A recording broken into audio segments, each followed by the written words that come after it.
حدیث نمبر 2364۔ حضرت عبید اللہ بن ابی رافع رسول اکرم صلی اللہ علیہ وسلم کے غلام سے مروی ہے کہ جب حروریہ کا ظہور ہوا تو وہ حضرت علی المرتضیٰ رضی اللہ عنہ کے ہمراہ تھے۔ ان لوگوں نے کہا اللہ تعالیٰ کے سوا کوئی حاکم نہیں۔ حضرت علی المرتضیٰ رضی اللہ عنہ نے فرمایا یہ بات حق ہے لیکن اس سے باطل کا ارادہ کیا گیا ہے۔ نبی اکرم صلی اللہ علیہ وسلم نے کچھ لوگوں کی نشانیاں بیان فرمائی، میں بخوبی ان کا علم رکھتا ہوں۔ وہ لوگ زبان سے حق بات کہتے ہیں۔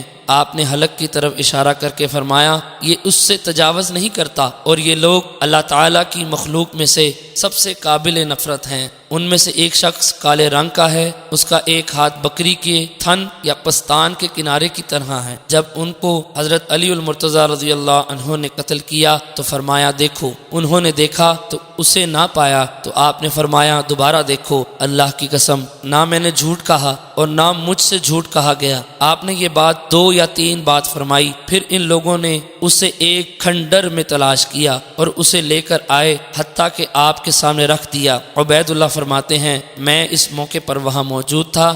یونس نے اپنی روایت میں یہ اضافہ کیا کہ بکیر نے کہا، اور مجھ سے ایک شخص نے ابن حنین سے روایت کرتے ہوئے بیان کیا کہ میں نے اس سیاہ فام شخص کو دیکھا ہے۔